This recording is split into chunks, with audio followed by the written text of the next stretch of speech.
Welcome back to the Final Word, India-England Daily, the fourth test match. Adam Collins is me. Geoff Lemon is him. He's going to tell you all about the first day in the space of 30 seconds. In 30 seconds, it didn't go so badly for England. Won the toss, decided to bat, lost 3 wickets quickly. Mohammad Siraj bowled really well up the top, but then they managed to stabilise through Bairstow and Stokes. Stokes made 55, Ollie Pope made 29, Dan Lawrence made 42, and it seemed like every time they were just about to get some stability, the Indian spinners found a way through. They shared 8 wickets between them in the end. Siraj 2 up top. England bowled out for 205, but they'd probably take that, and India lost 1 wicket before they'd scored. Jimmy Anderson picked one up before the close. Well done, nicely surmised. Isn't it weird that at the start of the series, England piling on runs, batting so well as they did in Sri Lanka as well, and now we consider getting into the 76th over on day one after winning the toss on a pretty good track and being all out 205, a good result. I think it speaks to the wear and tear above the shoulders, especially in the second test at Chennai and the third test last week, that the very fact that they made it to 200 for the first time in 6 innings is seen as somewhat of an achievement. Yeah, I mean, that was the achievement. 5 innings in a row that they hadn't been able to get over 200 runs, which was something that hadn't happened since the 1800s for England, that they'd been bowled out for scores that low. So getting there was important. Jack Leach brought it up by smacking a full toss through cover, and there was a sense of relief at the time, I thought, that at least they'd got to that mark, and at least it would give them something to work with. The pitch, everybody likes talking about the pitch. This one didn't look as underprepared as the one from the third test. It looked a bit more like a solid batting pitch, though, so probably 205 still wasn't enough. They probably needed to get something closer to 300 on this one. Yeah, either side of tea. I mean, they stitched together 3 partnerships in succession in the 40s, and Ben Stokes was instrumental to a couple of those, making a half century. But losing 5 wickets in the space of 14 overs after tea, I mean, it could have easily been all out 180 or something like that. And the fact that they did sort of tick over 200, and let's not diminish the performance of India's bowlers. They were quite outstanding, the spinners, on day one for the second test in succession. But it does kind of give them something to bowl to. And Anderson gets a wicket inside the first over of India's reply. Shubman Gill, leg before wicket, lovely bit of bowling. He's going exceptionally. 5 overs, 5 maidens, 1 for none. But yeah, it kind of vaguely feels like game on, even though India are well and truly in the driver's seat, having taken all those 10 wickets on the first day. Yeah, well, particularly given the way things went early. So it was Akshar Patel picking up the first wicket of the innings, as he's done so often in his brief test career so far.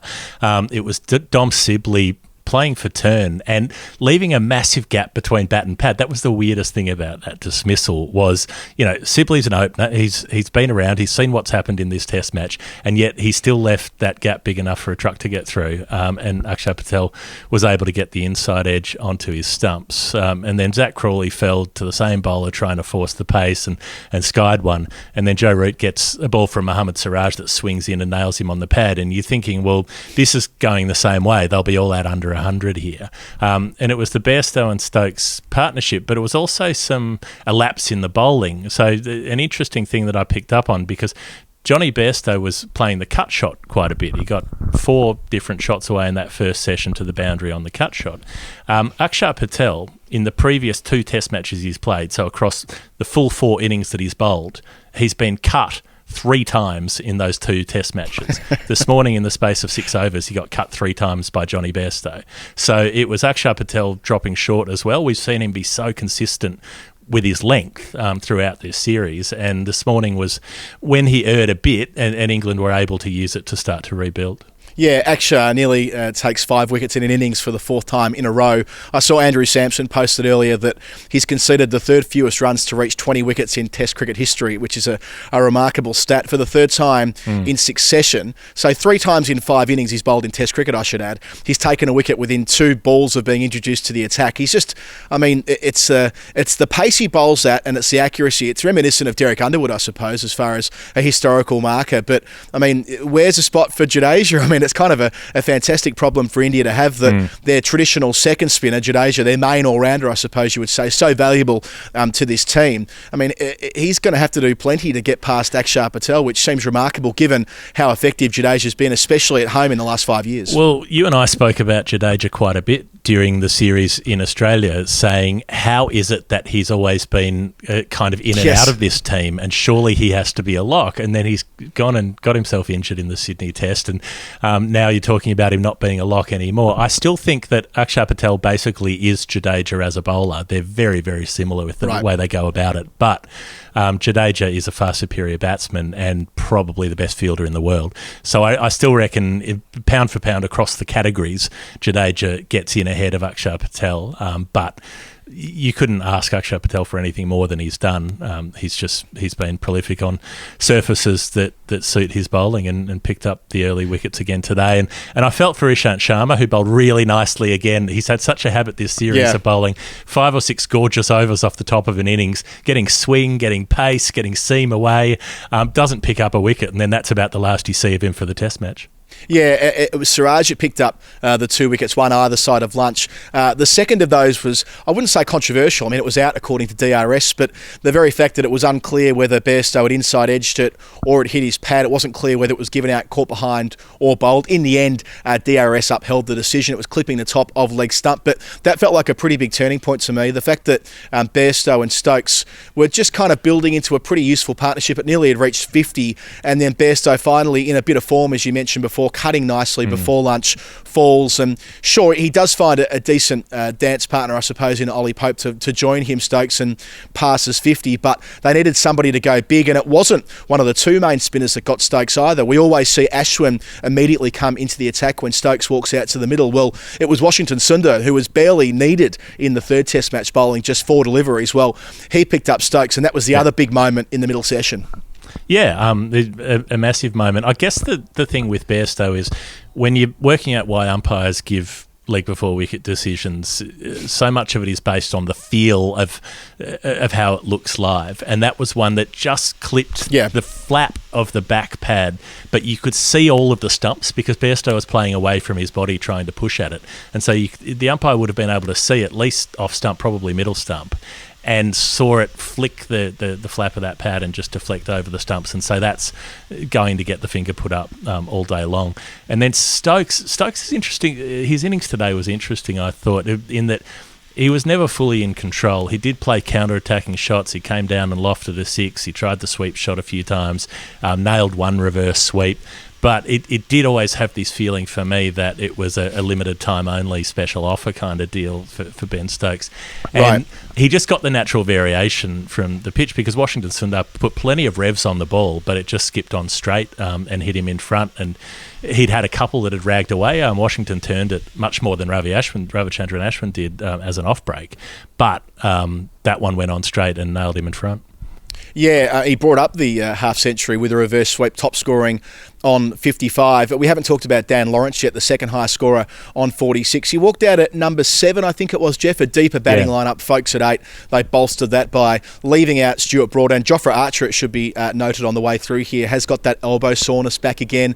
I'm not sure what the implications are there for the white ball series and the IPL that follows. But nevertheless, it did give Lawrence that opportunity. And much as it was in his first innings in Test cricket, which feels like a long, long time ago now when England started their winter campaign in Sri Lanka, but he used his feet well, he swept well, he has fantastic wrists, which we know of him, having watched him play plenty of cricket for Essex. But I mean, it's at least something to leave this tour on a good note, knowing that he can do it at this level. I thought it was quite smart selection from England in that they know that you're not likely to use your pace spearheads a whole lot, so they picked Anderson as their specialist with Stokes to back him up, who bowled a couple of overs opening. They've got Leach and Bess, who they know will do the bulk of the bowling, and then they've got Root in reserve, and they've also got Lawrence, who can bowl a bit. So picking Lawrence at 7 meant that there was a bit of bowling there, but there were some runs as well. I like the fact that he came out with the intent to attack. He went back to Akshar Patel and played a pick-up pull shot, one bounce for 4. He charged Ashwin and smashed the ball back past him so hard that it nearly took a couple of fingers with him to the fence, and it was just going to the well once too often for Lawrence. He came down the wicket to Akshar Patel again and wasn't to the pitch of it and got beaten by the turn and got stumped. So there were those moments where England almost had it had the match in their hands. If they'd got to 280, if they'd had one of those partnerships be able to get that bit bigger, they didn't need huge hundreds, but 280 would have been a commanding sort of score on this wicket, whereas 205, India with only one wicket down. They've got Rohit Sharma and Cheteshwar Pujara to resume on day 2. That still leaves them with the upper hand, you would have thought. We haven't mentioned Ashwin yet. Took 3 wickets, 2 after tea. Pope then, folks. A dismissal for Pope that was a fraction unlucky, given that he got an inside edge. It went off his back flap.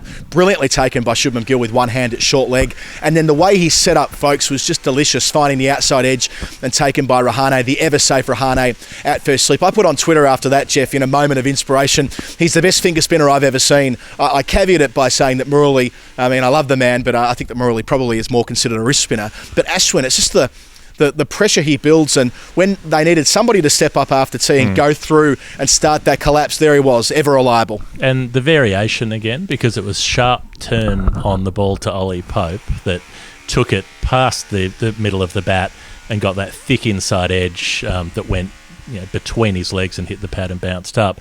And then the ball that went to slip, Ashwin floated it up and it just kicked on straight. It was that little sort of floater that maybe drifts away from the right-hander a touch and kicks on straight and drew the push to slip. And, Ben Foakes has played well against spin on occasion, but he's made a number of low scores as well on this tour. So they haven't let his ability, India haven't let his ability hurt them for the most part in this series. So, another strong performance from Ashwin with 3 wickets. All the wickets shared around, so 1 to Washington, 4 to Akshar Patel, 2 to Siraj, and then India came out to bat, and it was Jimmy Anderson after making a few runs, 10 not out, if you don't mind, at the bottom of the order. It didn't hurt when you make, 5% of your team's total runs from number 11. He's on track to be the most prolific number 11 ever, Jimmy Anderson. He's about 25 runs behind Murali to take that spot. And then he came out and picked up a wicket before India had scored and didn't give a run away from his 5 overs that he bowled first up.